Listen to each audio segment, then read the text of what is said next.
on this one. Okay, yeah, sure, you don't have to. Thank you so much for being chill. Alright, can you at some point, either now or in your introductory speeches, just let us know the names of the first and second speakers? So we have Menlo on the top and Washington is got. Yeah, so we can just do introductions really quick. I'll wait for you guys. I can hear. You're good. So from Washington on the government side, my name is Kavya Duck. I'll be the first and third. I'm Shreya, I'll be the second. I'm Rain Lindbergh from Menlo-Atherton. On the opposition, I'll be the first and third speaker. And then your name is? Rain Lindbergh. And then I'm Sophie, and I'll be the second opposition speaker. Okay, awesome, thank you. Okay.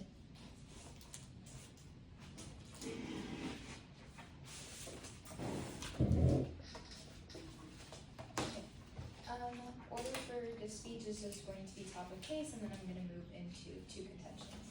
Okay. Is everybody ready? All right.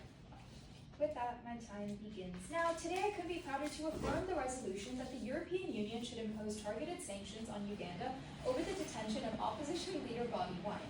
Some background information: following the January 2026 Ugandan elections, the European Parliament has strongly condemned the repression of opposition figures. Bobi Wine is one of the most prominent opposition figures, and so it includes the detainment of Bobi Wine, and they're evaluating calls to impose targeted sanctions, such as travel bans. Do you want to start? I'm going to pause. I get distracted. No, it's really loud.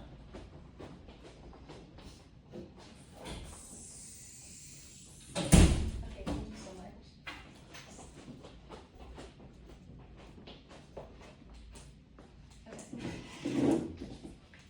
Yeah, it's evaluating calls to impose targeted sanctions such as travel bans, asset bans, and on President Yoweri Museveni and his son and senior security officials. Some more background information. Basically, targeted sanctions are going to be to those specific people, or they're very specific things. They're not like a blanket ban. And yeah, their EU's global human rights sanctions, or like the EU's global human rights sanctions regime allows for things like travel bans, asset freezes, and like the prevention of the movement of economic resources, things that would allow them to move. The EU can punish officials, commanders, and security-linked actors responsible for repression without a blanket economic sanction on the Ugandan population. So thus, that brings me to our plan. The plan is going to be the European Union should impose, targeted sanctions on Uganda over the election of opposition leader Bobi Wine, but specifically, they're going to apply kind of global Magnitsky-style sanctions to specific officials involved in those human rights violations rather than broad countrywide sanctions. Why this matters is that the accusations specifically against the government are that of violent repression, illegal detention of opposition members, torture, death, and internet shutdowns. So why the plan solves, and I'll get more into that in my contentions, but essentially, yeah? Sorry, would you mind repeating plan text? Yeah. Basically, it's the resolution, but specifically it will be global Magnitsky-style sanctions. All that means is that it's going to be specific. We're going to be targeting the specific officials, so the president and their other security leaders involved in the human rights violations rather than broad countrywide sanctions. And the rest I was just saying, what are the accusations against them? Okay. Why the plan solves is, well, once again, if you can punish the specific people, then you're probably not, you're going to, get the benefits of punishing them without putting this blanket thing that could harm the Ugandan population. So the burden of the government side in this round is that therefore to show a policy response that is better than the status quo, and we urge you to consider the fact that the status quo is quite bad. And targeted imposed sanctions are a direct cost to the perpetrators with limited spillover harm to civilians. On to contention one, which is the cost of repression. Cheap dictatorship spreads, and targeted sanctions make it personally expensive. We know that humans are usually more likely to do something when there's a direct consequence to them, and we can see that a lot of the reasons why dictatorships continue is because there's no consequence to them. Ugandan's government showed repeated willingness to repress the opposition, and obviously a great example of this is Bobi Wine. So who is he? He's the head of the National Unity Party, which is also like popularized as the People Power Party and the People Power Movement. And their goal was to champion youth, anti-corruption, and democracy. And in fact, he's been internationally recognized. Like he has an award-winning documentary and stuff. So he has a lot of support. He's garnered quite a lot of support within the country. But let's specifically talk about what's happening in Uganda. What's the repression? Well, Bobi Wine specifically was shot in the leg in September 2024. He was also obviously detained. Over 30 opposition supporters were killed. Over 2,000 opposition supporters remain detained, and that number is only increasing. Specifically 300 of those were tied to Bobi Wine. And the European Parliament in February 2026, in February of 2026, verbally condemned it. What are the links here? If there's no punishment, then this leads to escalation. If the government can get away with doing things like torture, murder, detention, well then there's no incentive for them to stop doing that. Things like house arrests, shootings, raids, disappearances, intimidation, mass detention. Sanctions strip the personal benefits of impunity. What this means is repressions are personally costly to these people. If they are dealing with the consequences, then they're more incentivized to stop doing the bad things. What are the impacts here? Number one, we talk about lives and bodily integrity. I tell you that death is irreversible. You cannot come back from killing somebody. We tell you that in a country where protests and any sort of opposition is looked down upon, is contained, is leading to death and arrest, well then everything saves lives. If we can put sanctions that is going to decrease even one person, or prevent even one person from dying, or one person from going into a detention center, then you're probably going to prefer that side, because if we can save even one life, we have done more good than harm. The main mechanism for this round is net benefits. So therefore we would be doing more good. Than harm. Okay. But secondly, we could have prevented over 37 deaths that happened in 2020 alone. We could be preventing the thousands that are being detained. We can prevent the 5 days that happened, the 5 days that occurred with no internet. But second, we could talk about democratic backsliding and future deterrence. Uganda is already an authoritarian, it's like an authoritarian hybrid regime, and what we see is that because of that, people don't really have a say in what goes on. POC? Yeah? I'm so sorry to POC again. Is this here or C2? This is C1 impacts. This is the second impact. Okay, thank you. Could you read the first and also point the second? The first one was about lives and bodily integrity. So it was death is irreversible and dehumanization. And the second one is democratic backsliding. Okay. Thank you so much. With that, my time resumes now. So basically you obviously are not going to want to get even further entrenched in a country where people don't have a say. At that point, then you are not even considered a citizen or a person of that country. You are simply a subject to a ruler. Okay, on to contention 2, which is about why specifically targeted sanctions are good. Subpoint A here is that a broad punishment hurts civilians. EU is one of the biggest trading partners of the Uganda, so something too broad would have too many bad effects on both the Ugandan people and the European people. The EU-Uganda trade is about $2.1 billion, and 17% of Uganda's exports go to Europe, and Europe, or the EU, makes up about 11% of Uganda's total trades, and EU imports about $1.7 billion worth of stuff from Uganda. So if EU places targeted sanctions, well then civilian keeps access to ordinary trade flows, so prices don't go up for them, things remain the same, but there's concentrated pressure. A 2024 Brookings study mentions how sanctions that are targeted are very effective and have been proven to work in deterring, leaders that are unwilling to move from their position and incentivizing them to stop. But subpoint B is that of the general impacts on the people. We can see that public health systems require free information flow, they require institutional trust, they require the ability to organize, and when we tell you that, if internet is cut out for 5 days, imagine the impact of that on health systems, on education systems, on jobs. What we tell you is that there's this one thing touches the entire population. But further, when you look at mass detention, what's happening? Where are these people going? They're being crowded into prisons, which are disease-ridden. And essentially what that means is that their quality of life is decreasing. They're being dehumanized. All of these which are terminalized impacts that one cannot come back from. So at the end of the day, the only side that would actually provide any net benefits is going to be the affirmative, so I strongly urge an affirmative ballot. Thank you. Amazing speech. Okay, off time, it's going to be at the top, and then it's going to be framework stuff, and then it's going to be down the off, and then back on the go. Okay. My time starts now. We agree that the suppression of political ideas, the killing of civilians, these violent raids are always going to be horrible. The only thing that I think is going to really, really matter and be concrete in this round is the fact that the act does not solve, and I will get more into that like throughout my speech and through our case. But I think at the top for their plan, they say like we're going to target, they're going to target targeted officials, and there's going to be like no countrywide sanctions because that's obviously going to hurt the people, and we agree with this. However, I think a really like fundamental thing that they don't really understand here is like this is a dictatorship as they tell you, which means that because they are getting sanctioned, they are going to instead punish these civilians through like inflation, through like hiring taxes to make up for the fact that they personally are being sanctioned. This government obviously does not actually care about its civilians. It is willing to put its civilians through debt and poverty to make up for the financial strain that they are experiencing themselves. That is what they do not characterize to you, and I think that's going to be a very important point in this round. Okay, now down the op.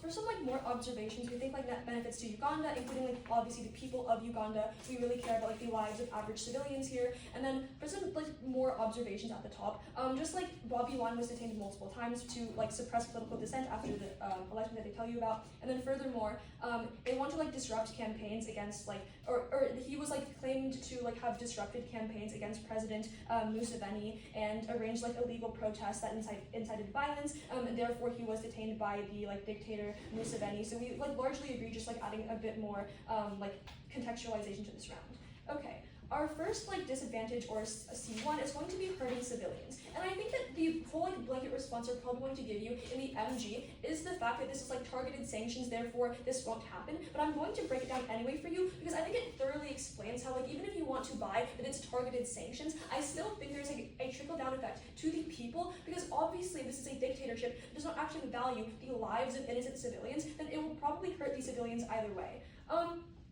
Okay, first of all, like the EU is a major donor of Uganda. It donates like 200 million euros to the like EU Global Gateway Project. I think that if there were sanctions, this would probably disrupt this process. Under the CB4U initiative, which supports energy and infrastructure, like the EU again donates like I think 200 million euros to this organization. So if they're like trying to sanction the like Ugandan elites, this will probably cause less funding for this organization, which is always going to be bad. Also, the CB4U affects 40% of the business sector, 30% of the agricultural, and 30% of the trade. So obviously, if they like try to sanction like certain sectors or like certain elites, this is probably going to slow this process heavily, because obviously if you're like freezing assets, and there's going to be like a less like thorough gateway for this money to trickle down into these like different sectors, which helps like Ugandan businesses and Ugandan peoples, etc., etc. Subpoint B is economy. We think that overall, like even if you are like trying to hurt like only the elites, they're probably going to like increase prices. They're probably going to increase taxes to make up for the personal strain on their own assets, which probably means like inflating the economy and also like just overall inflating like the average like income to like average civilians, which is going to make them not able to access basic like healthcare, basic education, and basic services in Uganda, which is again obviously going to hurt their quality of life and probably lead to like higher poverty and higher death rates. Subpoint C is propaganda. This is going to play a very important role in this round, because I think that like even if you want to buy that like the targeted elites are going to like be like financially strained or like strained in some way, that these elites will take that and like basically enforce these like propagandistic like tactics to gain support for the actual elites and like basically like antagonize the West and say like, oh yeah, these are like neo-colonialist states that are like ruining your lives. Like why poverty went up is because the EU made this happen to you. The EU took everyone's money. The EU ruined everyone's business, and that is why everyone's like lives are very like impoverished.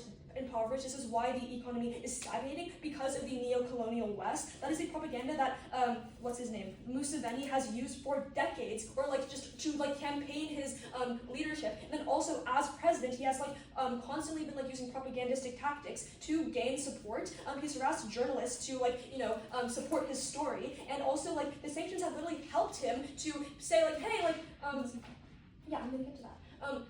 We think that like overall yeah, basically like what the West does to hurt the elites actually trickles down directly onto the people, because the people are getting like their assets frozen as well from the elites like doing this to them. They're having like taxes raised, they're having assets stolen, so that the elites can say like, oh yeah, it's the West's fault, they are neo-colonial, they are trying to intervene on like your lives, and then therefore the Ugandan people hate like the EU, they hate the West because of this propagandistic tactic that Museveni uses in Uganda. C2 is ineffectiveness. I have like a bunch of like examples of how like the EU has like threatened sanctions on these personal elites, and they just still have not cared. In 2021, they said that they would like ban travel, which obviously hurts like income for the country and like also personal income. And they said that they were just like a waste of time and like they don't really care. In 2022, they halted East African crude oil pipeline due to human rights concerns, and there was just overall no reaction, which obviously like the freezing of oil leads to like more income for the country, which feeds back into the elites. That's obviously always going to be bad. In 2023, there were threats of sanctions to the elites because of their like anti-homosexual law, and they just like did not care. They just defended the law instead and said that the EU was neo-colonial, again using this propaganda to say that like, oh, it's all the West's fault and that this is why your lives are like very impoverished and bad. Okay, some more orientation here is that like this is the same case of Zimbabwe. When EU tried to sanction the elites, this instead like just crippled healthcare, because Zimbabwe was like, okay, we're not going to like subsidize healthcare systems, we're not going to subsidize like food stamps, because oh, if we're being frozen in our assets, we're not going to like therefore fund these like these programs for the people because we are being punished. Therefore, we're going to like freeze the assets and again use this incredibly bad propaganda to enforce this. No, sorry, I have a lot to get through. And then. Yeah, I already said that. Okay, furthermore, in Sudan, there were also sanctions on the elites, and the regime is still in power. Like, this didn't really, like, in the long term do anything. And then in Nigeria, sanctions were also used in the 1990s. The leaders are still in power, and they are still being, like, dictatorial and, like, authoritarian, etc., etc. So I think, like, this is just overall proven to be ineffective in many other countries. Therefore, you cannot buy this is even going to work. Yeah. I already said that. How you didn't? Okay. Even like concentrated sanctions have economic impact. Countries are less likely to trade with a sanctioned country because it seems unstable, and investors are less likely to invest in businesses. Oh yeah. So like even if you want to like sanction the elites, you're probably also like not going to invest in Ugandan businesses, which therefore means that like the businesses in Uganda, like startups, are going to shut down, which is obviously going to be bad because it like stagnates the income of like actual regular civilians. Okay. Now on to the government case. They give you a plan, I refuted that. For their C1 about cost of repression, I basically just say here that like violent protests because of neo-colonialism are going to occur. Like these civilians think that it's like the EU being like colonialist, so they're going to like probably violently protest. This still costs more lives. Like you're not actually like solving for the violence and the corruption in Uganda because all these people are thinking that it's the West and not actually the elites doing anything. This is probably also going to increase poverty if you're like stagnating the economy because of like the not investing in like Ugandan businesses and things like that. For their C2, we think that overall like the government will be hurting these civilians either way, and that the EU won't invest in Ugandan companies, which is going to be bad for these civilians. Thank you.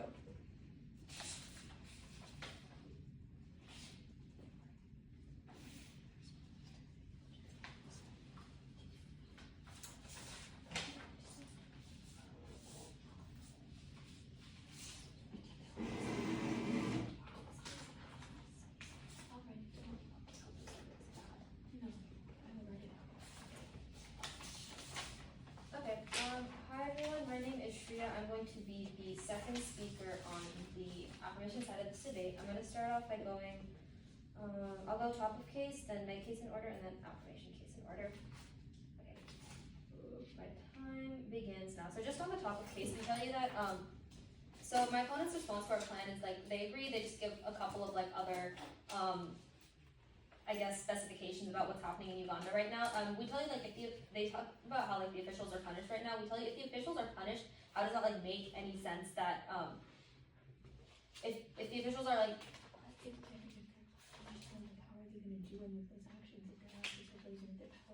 okay, if the officials are punished through the sanctions that we are going to be imposing, how does it actually make sense that they're going to be harming the civilians? If their assets are frozen, they will have no ability to do all these like claims that my opponents are trying to make. If their power is taken away from them, they have really no ability to impose any sort of harm on these civilians. Next up, like they just talk a little bit about like he was detained multiple times. Yeah, that's okay. Okay. Yeah, and they said for net benefits, including the people of like Uganda specifically, we agreed to that. That was perfectly fine. Okay, moving on to the first disadvantage on the immigration side. First off, they talk about hurting civilians. They talk about how this is going to be like a trickle down effect to the people. And they talk a lot about like how the EU is a major donor to Uganda and all of that. We have a couple of responses over here. Number one, we tell you that it doesn't actually end up hurting them in the long term because the EU is the key to providing them some sort of some sort of leverage for the government to get any better. So even if like in the current term it's going to stay like the same, the sanctions over time will make a large impact on the Ugandan government. The president is obviously not gonna, again, like my partner already said, they have such strong ties with Uganda in terms of trade. 18.5% of Uganda's exports are like given to the EU, so they obviously want good relations with us. If they see that the EU is sanctioning them, they can worsen sanctions, they can make them economic sanctions rather than just like travel bans and all of that. The Ugandan government will be fearful of this because that will actually end up harming the economy and actually end up harming the elites that my opponents are talking about. So in fact, it won't end up trickling down to the people because the Uganda will take action and release Bobi Wine before any sort of like harm is reached to the people. And again, they talk about how it will only end up harming the civilians by inflating prices and then they just won't be able to afford stuff. Again, the market is still going to be a free market. If the elites increase the prices of healthcare, of housing, of food, whatever it may be, people just won't be able to afford it. So people just won't buy it because they don't have the money to. It doesn't mean that it's so this actually won't end up helping the elites in any ways, which is why they won't be increasing prices because it won't benefit them. So they may make these claims that like, oh sure, we increase the prices and we end up harming people, but we tell you that price increase is not going to happen in the first place because even if it harms the people, it also harms the elites. And obviously we know the elites don't want to harm themselves. They want to line their pockets with money. If they increase prices, that will not happen. Next up in their C point, they talk about propaganda and they talk about it paints the EU in a bad light and it's like calling the EU like a neo-colonial actor. We tell you that the EU is not like actually a neo-colonial actor. It's pushing to have less human rights violations in Uganda, which is very, very different from neo-colonialism, and it's to better the nation's population. Again, the EU has like specifically said it's because they detained Bobi Wine because he was fighting against human rights violations. So there's no way that's gonna be painted, like the propaganda won't paint it and then sort of yeah, okay, I can't take it right now, sorry, I've lost again. The Ugandan population actually wants this to happen, which is our number one response. And then number two, he has tried, but people are still at this point, and clearly, like, it hasn't worked in the, it hasn't worked where, like. No, I was gonna read this one. Okay, yeah, clearly it hasn't worked. Okay. It's on propaganda. Yeah, the propaganda really hasn't ended up working in the past because he's been detained multiple times before. Okay. Moving on to their second disadvantage, they talk about how it hurts, they talk about effectiveness, and they say it hurts the income for the country, and it, like, again, just leads back to the elites. Then they give a couple of examples of, like, subsidies not working in the past. Again, number one response, we tell you that these subsidies will take time, even if it doesn't work, like, in the next second, and it ends up, like, having some harm, like, in the present, or it won't have harm in the present, but over time it will end up working. And then secondly, we do have an example of sanctions actually working. In the 1980s or around like South Africa when they were having apartheid, which is basically their form of racial discrimination, the US and the EU did actually impose sanctions on South Africa, and these did end up being successful. South Africa did end up ending apartheid. Now they have like racial equity. So again, sanctions have worked in the past. They have examples of it not working. We have examples of it actually working. So again, you will buy that in this present world. We give you many reasons why it will work in Uganda. Okay, not right now, sorry, I don't have time. Okay, yeah, so, sorry, going really quickly back to their first disadvantage, they talked about how, like, the EU donates a lot of money to Uganda and all of that. We tell you sanctions and humanitarian aid are not mutually exclusive. They don't articulate why sanctions would just, like, disrupt this access to humanitarian aid that the EU does give Uganda. So just because they're sanctioning Uganda's president and, like, the officials that are, like, at the top of the leadership in Uganda, it doesn't mean that they're going to stop humanitarian aid all of a sudden. Both of them can exist at the exact same time. The people's assets are not suddenly just going to freeze. If the officials are held and detained and punished, they won't be able to do anything with their assets, which is why, again, they will release Bobi Wine and then they will unfreeze. And then, okay, also continuing on their second disadvantage, they talked about the EU was like threatening to sanction. No, the EU said they would do it and give grants, but Okay, yeah, they said that the EU threatens to sanction, and then we tell you that this is like just threats of sanctioning versus like actual action where they actually end up sanctioning. So it'll work in the present when they actually do it versus just like some random threats. Then they talk about how it's the same case as Zimbabwe and they just won't subsidize everything. Zimbabwe just like didn't subsidize people. We tell you that wasn't the same sanctions that we are supporting. We're not talking about economic sanctions here. We're talking about like other sorts of sanctions that we impose on the officials. Next, they talked about investors are less likely to invest in businesses. We tell you foreign direct investment increases with stable countries because no country wants to invest in something that is volatile. So again, once the country becomes more stable, has fewer human rights violations, we will actually have an increase in foreign direct investment over the long term. Okay, moving on to the affirmation side of the debate. First off, we talked about the cost of like repression. They have very like short responses here, so you can pretty much flow our entire contention through. But we tell you that like these, we tell you that Uganda's government has like repeatedly shown willingness to repress like sort of opposition, such as the one that's happening with Bobi Wine. And my opponents say that violent protests because of like neocolonialism will occur. They kind of make the same arguments about propaganda. Again, I already explained why this wouldn't happen, so I'm just going to extend my points a little bit. We tell you that again, Uganda has already repressed so many people and nobody has taken action, no outside entity or actor has taken action against Uganda's oppression of like the human rights violations or people speaking out. So when the EU does impose sanctions on them, they will know that they have to release Bobi Wine, and that gives people back the freedom of speech, not just for Bobi Wine, but for anyone else who wants to come in and protest, anyone else who agrees with his views or has other things that they want to say. They will be able to do this because like they've seen that the EU and other actors will take action to prevent them from reaching harm. Moving on to our second advantage, where we talked about how just like targeted sanctions are better than like overall wide sanctions to the entire country. We tell you this doesn't cause harm to the civilians. My opponents again talk about this like trickle down effect. We tell you the trickle down effect isn't actually going to end up making sense. We tell you that in 2024 the Brookings mentions that sanctions are very targeted sanctions are going to be a lot more effective than any other sort of sanctions. And then my partner also talks about like public health systems that require Kind of like they needed internet and they require free information. Okay, yeah. Which is The public health systems. Oh, okay. The authoritarian regime limits like their access to free information, and like that public health systems will actually help them. And again, by having sanctions, they will be able to get access to these things. Thank you, and a strong vote for the affirmation side. Alright, for a brief off-time roadmap, I'm just going to start by going over just some general points about this round, and then I will get into the line by line. I'll do our case, their case. Yeah, okay. I have 8 minutes, and I will start my timer on 4.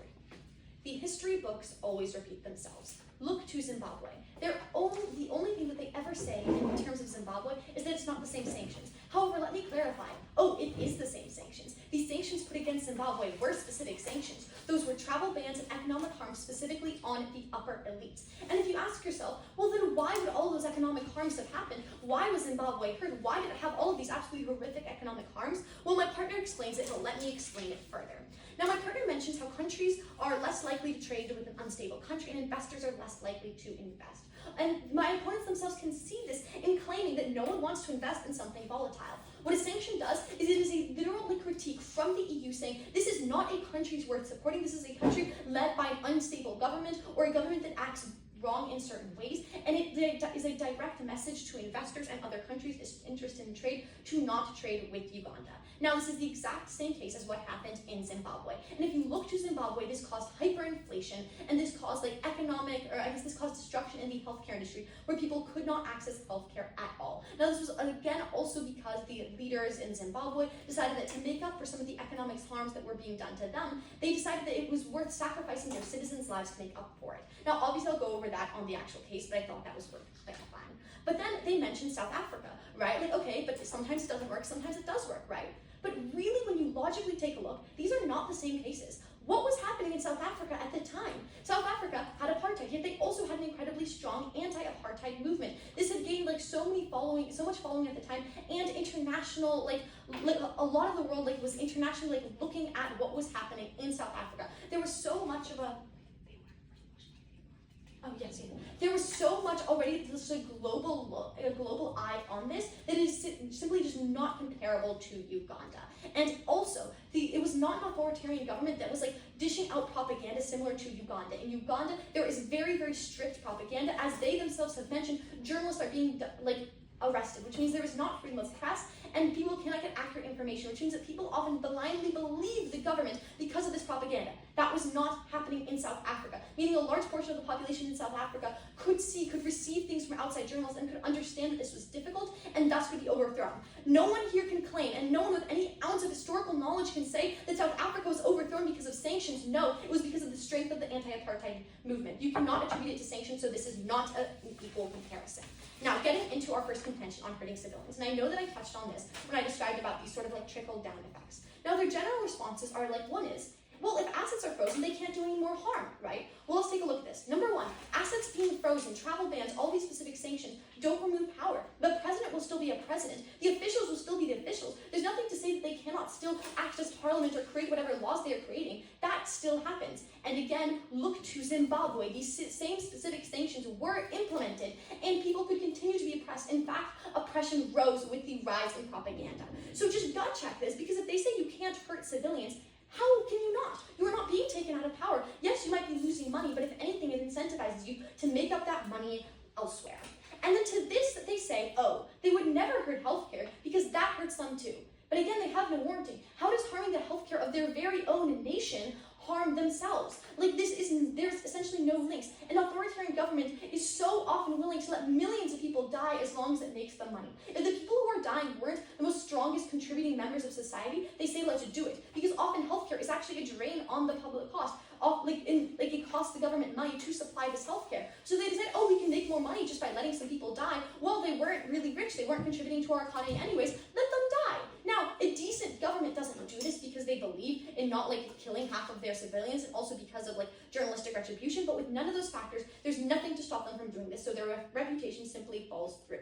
Now, they also make a refutation to our point on propaganda, saying that the EU is not neo-colonialist. That does not matter. It matters that the people say the EU is neo-colonialist. It matters that the journalists cannot accurately give information on if it is neo-colonialist. And again, I tell you, look to Zimbabwe. As my partner brings up, the sanctions actually aided the Zimbabwean president in propping up propaganda. He turned the EU and the US into scapegoats. He said, guys, yes, you are struggling. Yes, it is hard, but look why. They were given these sanctions. And people who are uneducated and don't have freedom of press don't know that those sanctions only affect the top leaders. So they believe that it is the fault of the EU and the US and turn all of their attention to outside sources. Scapegoats are very well known as being the number one tool in an authoritarian's toolbox. So this in fact only aided the Zimbabwean president in increasing control. So it doesn't matter what the truth is, it only matters what people are told. Now to our second contention of ineffectiveness, essentially they say, oh, this takes time. Well, sure, it takes time, but that doesn't necessarily, they're saying it takes time, but they have no warrant why it'll work eventually. We're saying, yes, in 5 years it won't work, in 10 years it won't work, it'll never work. And if their only response is it takes time, they don't actually warrant the fact that it finally will work. They say that general assets stay the same, but again, I urge you, look to what we describe in terms of less investment. There is harm here. And then as a response to our points about the threats to Zimbabwe, oh, those are just threats. If this is a great enough tool that they believe would actually harm the leading government such that they would change their policy, would a threat of something that can so deeply hurt you enough that you would change your policy if it happened, would that not scare you? The fact that the EU literally threatened Zimbabwe and they were not scared by it at all in the slightest show that this is not a major player that would have affected those leaders. If anything, they think, oh, we can make that money back elsewhere. And then again, look to Zimbabwe. And I know you're probably sick of hearing this so many times, Judge, but the reason I'm drilling this into you is that it is almost the exact same scenario. They were simply factually incorrect when they claimed that it was broad sanctions. So all of their responses fall through. So you can essentially buy here that a very similar situation is going to play out as what happened in Zimbabwe. And again, I address South Africa here. This is not an accurate comparison at all. No one in their right mind would say that sanctions are responsible or even greatly responsible. Now, going into the affirmations case here. So generally on their first contention about the cost of repression, all of these harms, first of all, again, look to everything that we say about ineffectiveness. They don't worry about sanctions, they don't care about sanctions, it didn't work in the past, so it is not going to fix this horrible repression. We agree the situation is horrible, that won't fix it. However, I do also want to bring up something else that is going on in the status quo, that is military funds. The EU and and Zimbabwe currently have these joint military actions and military funds that come from the EU. And already the EU has begun freezing these funds and is planning on ramping them up. In the status quo, that is something that is being pursued and that actually has promise. Because the Ugandan government relies on their military. It is their police force that then goes and detains people, that then goes and shoots people. The person holding that gun was the military. So cutting off the funding to that military, which is what the EU is currently pursuing in the status quo and ramping up these freezings, is the actual thing that prevents that gun from being shot. It's by not giving the person that gun in the first place or not giving the funding to pay that worker. And so again, we are actually given this, that is what can go on, but again, look to ineffectiveness. And finally, they talk about how broad sanctions hurt and that specific ones will actually do something. Well, one, as my partner mentioned, look to the fact that there's all of these harms from investment, and it doesn't take broad sanctions to hurt a country. Again, and sorry that I am such a broken record here, but look to past precedent. Unless they can give you a valid reason in their speech on why this will not repeat the exact same way as Zimbabwe, you should drop them because they have absolutely no warrants throughout this entire case. And so again, overall, what is going to happen when you put these sanctions in place? The economy is going to be harmed, people are going to be harmed, propaganda will be spread. If anything, it's not just a small harm, it would aid the government of Uganda just as it aided the government of Zimbabwe.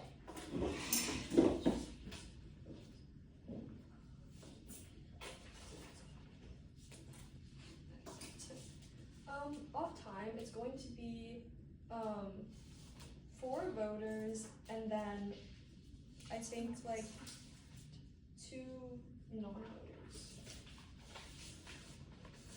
Okay.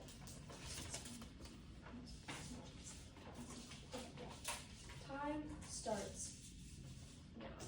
The history book on the shelf is always repeating itself. But Judge, today you have the opportunity to take that history book and rewrite what happens next. To stop the future lives being cost, because we're going to repeat exactly what happened in various other African states like Zimbabwe. I'm so sorry for having to repeat what was talked about for probably at least 3 minutes in the last speech, but I think that it's really important to note that this is basically the same exact scenario as what the AF wants to propose in the status quo to Uganda, and what happened in Zimbabwe was again the crippling of healthcare, civilian lives being lost, impoverished people all around, and therefore it is always going to be bad. If we have a concrete example as to how this is not going to work, and the only example they have is South Africa, that's not even accurate or really similar to Uganda, you probably buy that our on probability we probably win there on the ineffectiveness and the a long-term and also short-term harm to the people over their nonsensical not thoroughly linked analysis on South Africa. The first voter for the op is going to be on propaganda, because the only response that they have to this is a misunderstanding of what we actually mean. Yeah, sure, the EU isn't right now, I guess intrinsically neo-colonialist. We're not saying that they're going in and colonizing Uganda again. What we're saying is that it doesn't actually matter if we as debaters think the EU is neo-colonialist. It's the fact that this propaganda is weaponized and monopolized against these civilians to make them hate the West instead of the elites, instead of the government of Uganda. Because obviously, if the Ugandan government is corrupt and this reflects onto these civilians' lives, then they don't want to be the ones at blame. It's so much easier to pin the West and say you are colonialist, so it's your fault. And don't let them come up in the PMR and refute the propaganda claim, because they only give one blanket response, which is saying, oh, the EU isn't colonialist. So don't let them refute this in the PMR, because we get no actual response after that. Okay. Second of all, again, journalists are brainwashed. Journalists are forced to propagate this propaganda for the government. So journalists are also monopolized to perpetuate this propaganda. Our second voter here is going to be on business harms. Obviously, if the EU is imposing sanctions and saying that Uganda is a corrupted state, they are probably not going to invest in businesses in Uganda because they are seen as volatile. And then my partner explains here that also this probably means that nearby or other allied countries probably also won't invest as much or maybe at all, because again the whole state is seen as extremely corrupt if the government seems corrupt, which probably affects many local businesses in Uganda, and that's going to obviously have trickle down harm to the civilians of Uganda. Our third voter here is going to be about ineffectiveness, just how overall they never give any unique link linking as to like how this has like long-term solvency. We give you like all the examples of how like they're just going to like harm these civilians and like perpetuate this propaganda and not actually like help the actual civilians and like get rid of the corruption of in Uganda. So therefore, I just don't think they have any like actual solvency for how this actually works. And then our fourth voter here is going to be about civilian harm. This is pretty much the same as what I've already been saying, but basically, if you take away things from like the elites, they find some way to regain those assets, which probably means like even at like the lowest possible like probability, you probably buy this hurts some amount of civilians just through like the retaliation from the authoritarian government onto its civilians. And then for a non-voter here, you're not going to be voting for repression because overall, they just do not solve. We tell you this whole propaganda claim about how like the government monopolizes propaganda to basically like cause more chaos in Uganda against the West. We call them like neo-colonialists as an alternative to taking actual accountability for their actions in hurting the peoples. Therefore, you buy that we have so much on our side for propaganda and how corruption will instead worsen, and the government has no solvency on their side. Therefore, you must vote for the op. Thank you.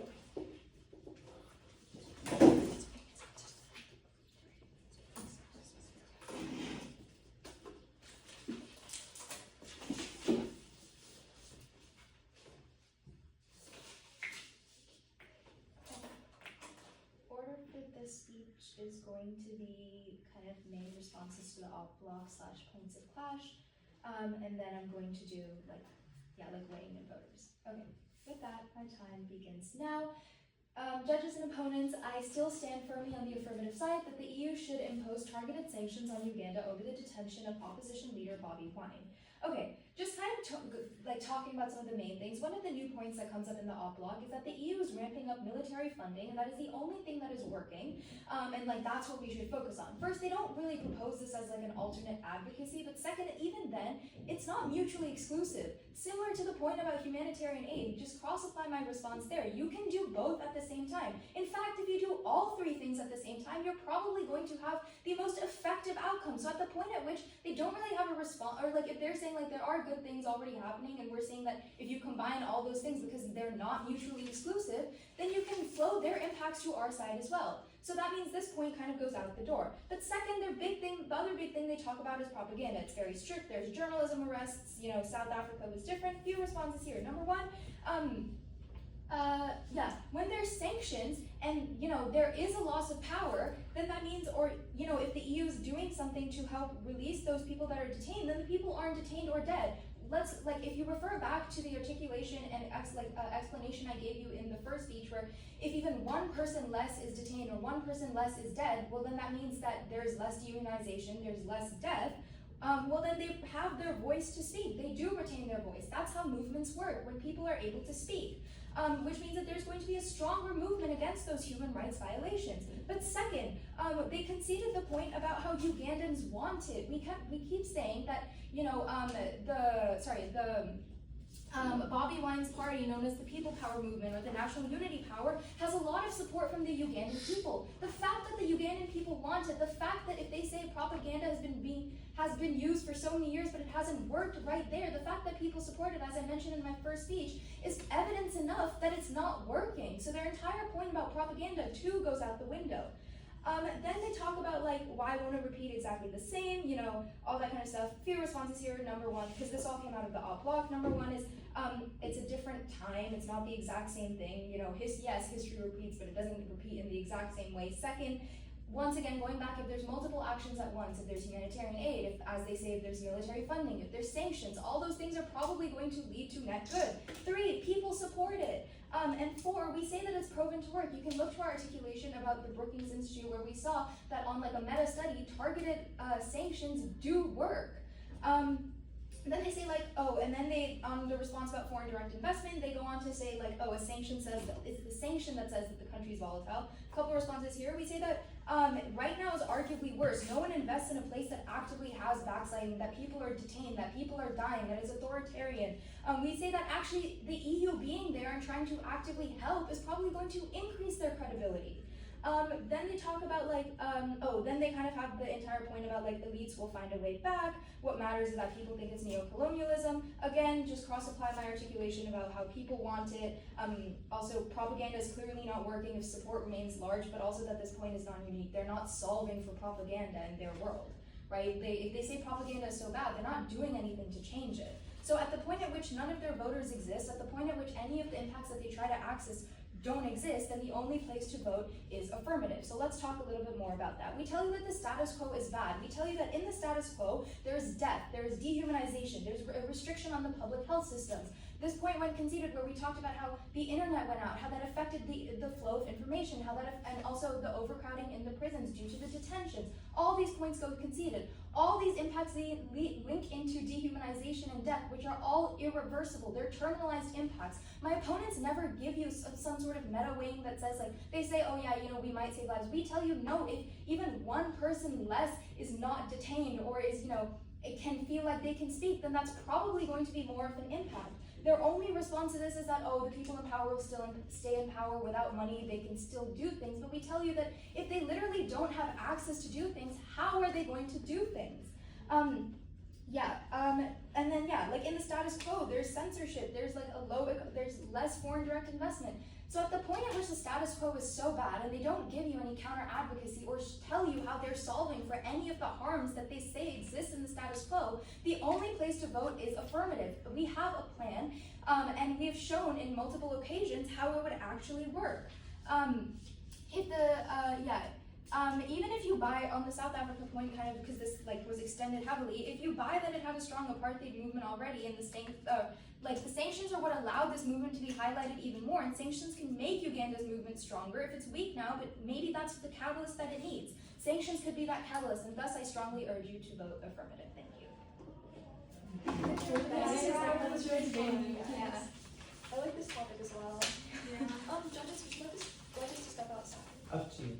I mean, I just need a minute to Whatever. think and vote, so whatever you guys want, so you wanna go outside, you can. Yeah. You can share.